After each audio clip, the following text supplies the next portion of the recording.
In the winter of 1942, the world held its breath. The fate of nations, the future of ideologies, and the lives of millions hinged on a single city on the banks of the Volga River. This was Stalingrad. What began as a strategic objective for Hitler's armies would devolve into one of the most brutal, intimate, and decisive battles in human history. A crucible of fire and ice that would forever be known as the graveyard of the German Sixth Army. The initial German advance was swift, a storm of steel and fire that tore through the city's defenses. The Luftwaffe carpeted Stalingrad in bombs, reducing vast swaths of it to a skeleton of brick and twisted metal. For the Soviet defenders of the 62nd Army, under the command of General Vasily Chukov, there was only one order, not one step back. They would fight for every street, every building, every floor, every room. The city became a labyrinth of death, a vertical battlefield where the front line was measured not in kilometers, but in meters. Life for the soldiers on both sides became a waking nightmare. The Germans called it Rattenkrieg, the Rat War. Combat was a desperate, close-quarters affair. A sprint across a ruined courtyard could mean instant death from a hidden sniper. Clearing a single apartment building could take days, with grenades tossed up stairwells and bayonets fixed for room-to-room clashes.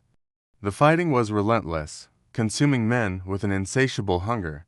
The grand strategies of generals faded into the background, replaced by the primal instinct to survive one more minute, one more hour. A German soldier, huddled in a frozen basement, might have written home about the inferno, his words trailing off as the rumble of an incoming artillery barrage grew louder.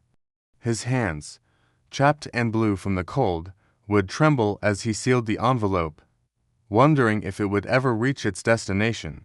A few blocks away, a young Soviet sniper, barely a woman, would peer through her scope, her breath missing in the frigid air. Each shot was a calculated act of vengeance for her lost home, her fallen comrades.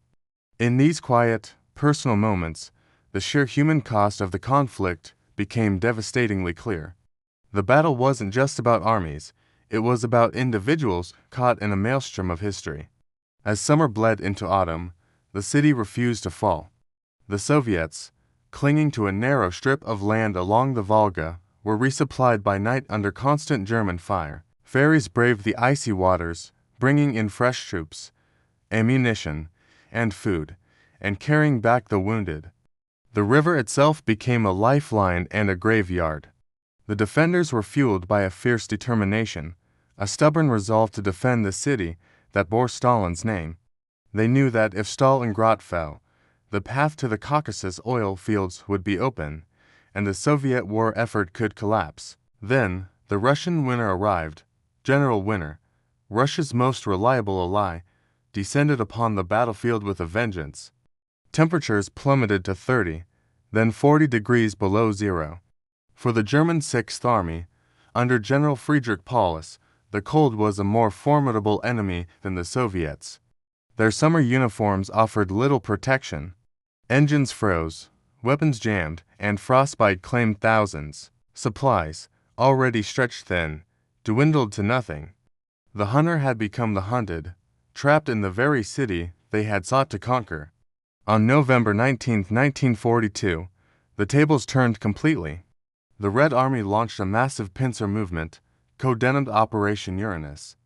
Two powerful Soviet fronts smashed through the weaker Romanian and Italian forces guarding the German flanks, encircling the entire Sixth Army in a vast pocket. Over 250,000 German soldiers were now trapped inside Stalingrad, cut off from all support.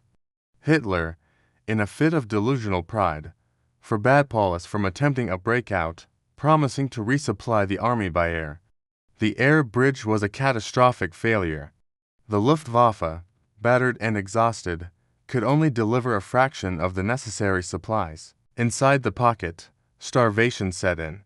Soldiers were reduced to eating horses, dogs, and rats. Ammunition was scarce. The wounded died in frozen cellars without medical care. Hope evaporated, replaced by a bleak, gnawing despair.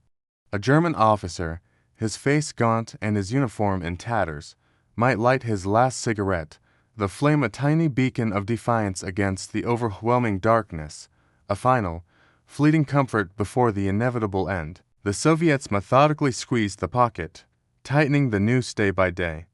The once proud German army disintegrated into pockets of desperate resistance. The fighting continued, but its nature had changed. It was no longer a battle for victory, but a struggle for survival. The Soviets offered surrender, but Paulus, bound by Hitler's orders, refused. For weeks, the agony continued, a slow, grinding process of annihilation. Finally, on January 31, 1943, the end came. Field Marshal Paulus, recently promoted by Hitler in a vain attempt to ensure he would fight to the death, surrendered what was left of his southern forces from the basement of a department store. 2 days later, the last German troops in the northern pocket laid down their arms. Of the nearly 300,000 men encircled, only 91,000 remained to be taken as prisoners. Few would ever see Germany again. As the first rays of a winter sun broke over the horizon, they illuminated a scene of utter devastation. Stalingrad was not a city, but a tomb. A vast, silent expanse of rubble and snow, punctuated by the skeletal remains of buildings and the frozen corpses of the fallen.